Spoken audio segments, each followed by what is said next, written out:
श्री अरुण जेटली वित्त मंत्री जी से मिले थे।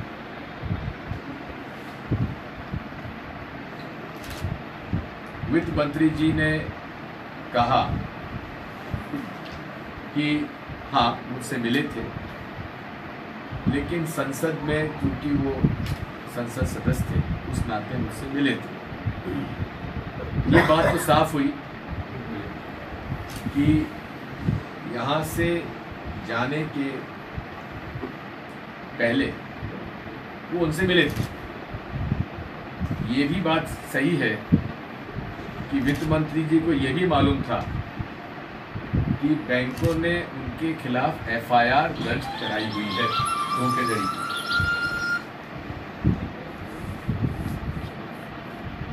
ये भी मालूम था कि ये प्रकरण CBI जांच कर रही है।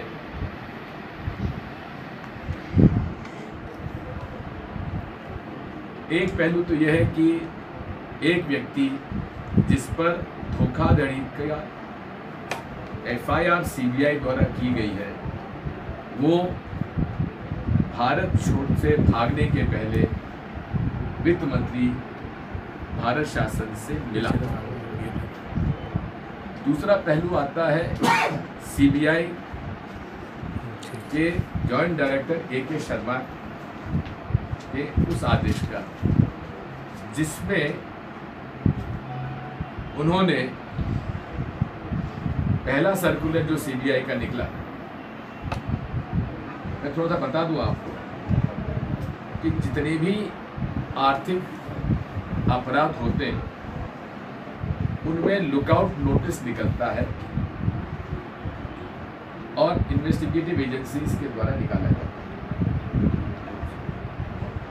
लुकआउट का मतलब ये इनको देखते रहिए, देश अगर छोड़ते हैं या जाते हैं इन पर ध्यान रखिए। पहले जब लुकआउट नोटिस जाता था तो कई बार पासपोर्ट मतलब जब्त कर लिया जाता था। तो सुप्रीम कोर्ट का एक आदेश हुआ कि नहीं, बिना प्रोसीजर अपनाए किसी को इन्वेस्टिगेटिव एजेंसी को जब्त नहीं करना चाहिए। अब उसमें यह है कि कोई भी व्यक्ति जिस पर FIR दर्ज है तो उस जांच एजेंसी द्वारा इमिग्रेशन अथॉरिटीज़ के पास मैसेज दिया जाता है कि फला फला व्यक्ति पर ये मुकदमा दायर है, तो इसको आप विदेश जाने से रोक लीजिए। You should be detained by the immigration authorities at the airport. ये आदेश जारी हुआ विजय माल्या जी के लिए 16 अक्टूबर 2015। ठीक है, 16 अक्टूबर 2015 को ये इशू हुआ कि कोई भी एयरपोर्ट पर अगर विजय माल्या विदेश जाते हैं तो उनको रोक लिया जाए, जाने ना दिया जाए। एक महीने बाद नवंबर 24, 2016 मतलब एक वर्ष बाद अक्टूबर 16, 2015 पहला नोटिस हुआ कि इनको विदेश जाने से रोका जाता है, और नवंबर 24, 2016 नहीं 2015-2016 एक साल बाद दूसरा नोटिस इशू होता है कि रोका ना जाए, हमको जानकारी दे दी जाए। इसका मतलब ये है कि आप जाने दीजिए, रोकिए मत। तो ये निर्णय किसका था? Joint director CBI AK Sharma. ये जॉइंट डायरेक्टर AK शर्मा कौन है? नरेंद्र मोदी और अमित शाह के खासम खास गुजरात काडर के, जो लंबे समय तक मुख्यमंत्री, तत्कालीन मुख्यमंत्री नरेंद्र मोदी और तत्कालीन गृह मंत्री अमित शाह के खासम खास रहे, और जैसे ही प्रधानमंत्री नरेंद्र मोदी बने उन्हें CBI ले आया गया, और CBI में बड़े बड़े उद्योगपतियों के जो फ्रॉड केस चल रहे थे उसके लिए उनको ये जिम्मेदारी सौंपी गई। अब ये आदेश जो पहला नोटिस इशू हुआ था 16 अक्टूबर 2015 को बदलकर डिटेन से इन्फॉर्म नवंबर 24, 2016 ये AK शर्मा जॉइंट डायरेक्टर ने बिना अपने वरिष्ठ डायरेक्टर CBI अतुल सिन्हा को बिना बताए ये आदेश जारी कर दिया, जबकि उनको अधिकार केवल 60 करोड़ का था, 60 करोड़, और ये प्रकरण था 9,000 करोड़ का। यानी कि कानून और नियम के विपरीत AK शर्मा जी ने विजय माल्या को विदेश जाने का रास्ता साफ किया और उसके बाद विजय माल्या विदेश चले गए। अब जब पूछा गया तो AK शर्मा साहब ने इंटरनली, ये सोर्सेस से पता पड़ा है, ये कहा कि उनके खिलाफ कोई गंभीर आरोप नहीं था, इसलिए हमने डिटेन से इन्फॉर्म आदेश को परिवर्तित किया। अब अगर ये प्रमाण उनके पास नहीं थे तो फिर अब प्रमाण वापस कैसे आ गए, जब भारत सरकार उनको एक्सट्रीडिशन की कार्रवाई के लिए करोड़ रुपए खर्च कर रही है। हमारा सीधा आरोप है जॉइंट डायरेक्टर AK शर्मा ने प्रधानमंत्री जी के और अमित शाह जी के कहने से आदेश में परिवर्तित किया, नियम और कानून का उल्लंघन किया, और इसलिए AK शर्मा जॉइंट डायरेक्टर को तत्काल निलंबित किया जाना चाहिए और क्रिमिनल कॉन्स्पिरेसी के अंतर्गत कि आपने एक अपराधी को बाहर जाने का अवसर प्रदान किया, IPC की धारा 167, 464, धारा 128 और 129 के तहत और 120B क्रिमिनल कॉन्स्पिरेसी ये FIR दर्ज की जाना चाहिए और उन्हें गिरफ्तार किया जाना चाहिए। ये हमारी मांग है। और चूंकि CBI सीधा प्राइम मिनिस्टर के अंतर्गत आता है, इसलिए प्रधानमंत्री जी से हम मांग करते हैं कि आप इसके बारे में अपना स्पष्टीकरण दीजिए।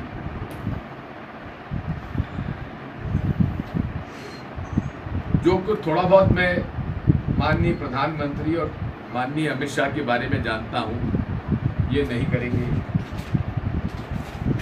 क्योंकि उनकी शहर पर ही AK शर्मा ने ये आदेश दिया। और अगर वो कार्रवाई नहीं करते हैं तो मेरी सभी देश के राजनीतिक दलों से, जो कि इस देश में कानून का राज चाहते हैं, मांग करना चाहिए, यदि आप कार्रवाई नहीं करते हैं तो प्रधानमंत्री जी आपको इस्तीफा देना चाहिए। ये मेरा सुझाव मेरी पार्टी को भी है और सभी राजनीतिक तकनीकी का उपयोग भ्रष्टाचार करने के लिए उपयोग किया जा रहा है। व्यापम के माध्यम से हुआ और अब टेंडरिंग के माध्यम से। ये इस बात से स्पष्ट होता है कि इन्होंने टेक्नोलॉजी का उपयोग पैसा कमाने के लिए किया। यदि आपको कोई प्रश्न पूछना चाहते हैं तो पूछना। जैसा गलत उन्होंने स्वीकार किया है कि हम एक पार्लियामेंट के अंदर उनके MP थे, मुझसे वो मिले थे, उन्होंने स्वीकार किया। ऐसा है, आप फिर उसी रास्ते पे जा रहे हैं कि आपने जी कैसे बोल दिया। ऐसा है कि आप जो है इस पूरे मामले की गंभीरता को आप खत्म कर रहे हैं, इस बात को पकड़ के। सामान्य तौर पर वे एक एक्स मेंबर ऑफ पार्लियामेंट भी हैं, इसलिए बीजेपी उसके बारे में आप इस गंभीर मामले को आप इस मजाकिया लहजे में आप उसका उपयोग मत करिए, छिपाने का प्रयास मत करिए। भाजपा ने ये आरोप लगाया कि कौन ही है ये, कोई संवैधानिक पद पर है क्या? बीजेपी के हुआ करे प्रवक्ता अगर फाइनेंस में ऐसा आरोप है तो फाइनेंस मिनिस्टर को क्यों नहीं कहना चाहिए? उनके पास इसकी जानकारी नहीं है। सभी पत्र है होते कौन है? क्या संवैधानिक पद पर है वो? सर आजकल देखने में आ रहा है कि जन आशीर्वाद यात्रा सरकारी यात्रा है। उस सरकारी यात्रा में पूरे प्रशासन को लगाया जा रहा है। जिला कलेक्टर को निर्देश जाते हैं, आप भीड़ इकट्ठी करिए। सरपंचों को, पंचायत सचिवों को, आंगनबाड़ी कार्यकर्ताओं को, ग्राम सेवकों को, आशा वर्कर को, उषा वर्कर को कहा जाता है कि भीड़ लाइए। उनको 300 रुपये से 700 रुपये रोज का दिया जाता है और ये खर्च सरकारी योजनाओं में डाला जा रहा है और वो हर योजना में ट्रेनिंग प्रोग्राम के लिए बजट रहता है। ये सारा खर्चा ट्रेनिंग प्रोग्राम में डाला जा रहा है। दूसरा ये है कि ये भी अजीब बात है। अभी आज सांवरिया सेठ जी की यात्रा निकली। सांवरिया सेठ रथ पे थे, हम लोग जमीन पर थे, जूते खोल के हम ऊपर चढ़े। सेठ सांवरिया जी पर हमने पुष्प वर्षा की, श्रद्धालु जनता पे हमने पुष्प वर्षा की। ये भारतीय संस्कृति है, ये सनातन धर्म की संस्कृति है। और यहाँ एक मुख्यमंत्री है जो रथ पे चढ़ा हुआ है और आशीर्वाद किससे मांग रहा है? जनता से, जो कि जमीन पर है, कीचड़ में है, और उससे अपेक्षा की जा रही है कि तुम आशीर्वाद मुझे दो और फूल मुझ पर फेंको। यानी कि सेठ सांवरिया जी हमसे कह रहे हैं कि तुम लोग जो हो हम पे फूल बरसाओ। बात यह साफ है कि जन आशीर्वाद यात्रा सरकारी खर्चे का दुरुपयोग है, जो सरकार 2 लाख करोड़ में डूब गई है। रोज विज्ञापन 2-2, 3-3 करोड़ के विज्ञापन दिए जा रहे हैं। बड़े बड़े अखबारों को दिए जा रहे हैं, छोटे अखबारों को दिए नहीं जा रहे हैं। ये भी अपनी जगह सही है। तो छोटे अखबारों को भी विज्ञापन उसी रेट से मिलना चाहिए जिस रेट से बड़े अखबारों को मिल रहे हैं। तो इसलिए तो हम आए और ये हमारे भाषण में समझाते लोगों को। सर हाल ही में भी आपने कहा, देखिए मैं पहले भी कह चुका हूँ कि एट्रॉसिटी एक्ट जब आया था, मैं उस समय मेंबर पार्लियामेंट था 1985-89 के बीच में। जो एट्रॉसिटी एक्ट मूव किया था वो राजीव कुमारी वाजपेयी थी और प्राइम मिनिस्टर थे राजीव गांधी। 88 से लेकर 2018 तक 30 साल सब लोगों ने इस कानून का पालन किया। अब अचानक 2 महीने के अंदर ये सामाजिक तनाव क्यों पैदा किया गया? इसके पीछे कुटिल षड्यंत्र है। भाजपा ने ही सुप्रीम कोर्ट के सामने दलीलें, इस अमेंडमेंट, इस जो आदेश हुआ सुप्रीम कोर्ट का, उसके पक्ष में दलीलें दी। जब फैसला उनके पक्ष में हो गया तो वही सरकार जिसने इस कानून में परिवर्तन करने के पक्ष में दलीलें दी, उसी निर्णय के खिलाफ अध्यादेश जारी किया। यानी कि आग लगाई आपने और फिर आग लगा के फिर उसी में तेल और डाल दिया। आग बुझा नहीं रहे हैं, आग लगा रहे हैं। क्यों लगा रहे हैं? क्योंकि देश के सामने अपनी असफलताओं को छिपाने के लिए नए नए सामाजिक तनाव के बिंदु तैयार किए जा रहे हैं। और सपाक्स के अध्यक्ष माननीय हीरालाल त्रिवेदी जी, मेरी जानकारी है यहाँ कलेक्टर भी रहे, वो भाजपा के सीट पर चुनाव लड़ेंगे उनका तो कहना है वो सपा से चुनाव। बैकग्राउंड में बस राजा साहब के बाद आपसे बात हुई क्या? जी हाँ, यहाँ पे आए थे इस समय। मेरे को कर रहे हैं दौरा। नहीं, ये तो आपका डिप्लोमेटिक आंसर हो गया। मुझे आज तक निमंत्रण नहीं मिला है, नंबर 1। और अगर निमंत्रण मिलेगा तो मैं उनको पत्र लिखूंगा कि पहले मुझे ये बताइए कि आप पंजीयक संस्था हैं क्या आप रजिस्टर्ड बॉडी हैं क्या? अगर रजिस्टर्ड बॉडी है तो आपके पदाधिकारी कौन हैं? आपके मेमोरेंडम ऑफ उसका क्या है, आपका संविधान क्या है, उसके आपके यहाँ चुनाव होते हैं कि नहीं होते हैं, आपके यहाँ मेंबरशिप होती है कि नहीं होती है, और आपके यहाँ गुरु दक्षिणा में जो पैसा आता है उसकिस अकाउंट में जमा होता है। मैं उनसे प्रश्न पूछूंगा। सर, भाजपा जो ये भी प्रदेश में शिवराज सिंह चौहान अपनी असफलताओं को छिपाने के लिए 10-15 साल पुराने मेरे 10 साल याद दिलाना चाहते हैं। तो अगर उनमें साहस है तो शिवराज सिंह चौहान मंच पे आए, 15 साल उनकी और 10 साल मेरे, हो जाए बहस। एक दूसरा, मैं 10 साल तक मुख्यमंत्री रहा, मेरे खिलाफ एक भी भ्रष्टाचार का प्रकरण भाजपा को नहीं मिला। सारी फाइलें उन्होंने छान ली और मेरे ऊपर माननीय सुंदरलाल पटवा जी ने और माननीय विक्रम वर्मा जी ने, सुंदरलाल पटवा जी को जी करो, आपको एतराज तो नहीं है ना?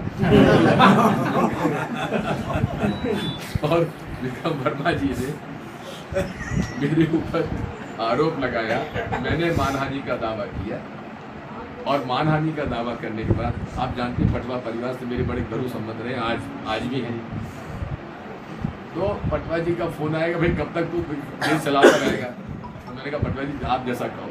तो फिर उन्होंने बड़े अच्छे तरीके से इस बात को स्वीकार किया कि हमारा आरोप गलत था और हम दिग्विजय सिंह को एक बहुत ही सम्मानित और ईमानदार व्यक्ति पाते हैं। आपको मैं एग्रीमेंट हमारा बता दूँ और वो केस खत्म हुआ। उसके बाद उमा भारती जी ने मुझ पर आरोप लगाया कि दिग्विजय सिंह 15,000 करोड़ का भ्रष्टाचार करते, उनको भी मैंने अदालत में खड़ा कर दिया। 15 साल हो गए, एक आरोप उमा भारती जी नहीं लगा पाई। और अब मेरे पास हमारे एक कॉमन फ्रेंड है, मैं नाम नहीं बताऊंगा, उनके माध्यम से वो भी बहुत निकट रहे हैं, आरएसएस के अब नहीं है, तो वो भी हमसे चर्चा कर रहे हैं, वो भी बात सामने निपट जाएगी। मेरे ऊपर नितिन गडकरी जी ने भी आरोप लगाया, मैंने उन पर आरोप लगाया था, मुझ पर डिफेमेशन सूट फाइल किया, उन्होंने भी मेरे से समझौता कर लिया। बात यह है, अब मैं आरोप लगा रहा हूँ शिवराज सिंह चौहान। मेरा आरोप नंबर 1, व्यापम के मामले में शिवराज सिंह चौहान, उनका पूरा परिवार शामिल है। आरोप नंबर 2, अवैध रेत खनन में शिवराज सिंह चौहान और उनका परिवार और उनके चेले चपाटी शामिल हैं। आरोप नंबर 3, कुपोषित बच्चों के लिए पोषण आहार के सप्लाई में शिवराज सिंह चौहान और उनका परिवार शामिल है। आरोप नंबर 4, ई टेंडरिंग में शिवराज सिंह चौहान और उनका परिवार शामिल है। 5वां, तेंदुपत्ता बोनस बांटने के जो उनका बोनस बनता था मजदूरों का, उसके अंदर जूता, चप्पल, प्लास्टिक की बोतल, साड़ी खरीदने भी भ्रष्टाचार हुआ है, उसमें भी शिवराज सिंह चौहान उनके परिवार शामिल है। ये मेरे 5 आरोप, ऐसे आरोप तो 200 से ज़्यादा हैं, लेकिन इसके में अगर उनमें साहस है तो मेरे खिलाफ मानहानि का दावा करें, उनको मैं चुनौती देता हूँ। चलिए आप कुछ करें सर। क्योंकि व्यापम के मामले में उनकी आदत बिगड़ गई है पैसा लेने की, और जब तक पैसा मिलेगा नहीं तब तक नियुक्ति होगी नहीं। चलो एक बात और, मेरे समय नियम था, मध्य प्रदेश में जिस बच्चे ने या बच्ची ने 10वीं और 12वीं कक्षा पास की होगी उसी को मध्य प्रदेश में नौकरी दी जाएगी। इन्होंने उसको बदल दिया और अभी मेरे पास ये अतिथि शिक्षक नहीं, जो हमारे कॉलेज के विद्वान अतिथि विद्वान जो आए थे, उन्होंने बताया 600 जो भर्ती हुई है, 450 मध्य प्रदेश के बाहर के लोग हैं और प्रदेश के केवल 150। और मेरा ये आरोप होगा और जो मेरा अनुभव है, 450 में सबने पैसा दिया होगा तो ही निकली। आपकी समिति ने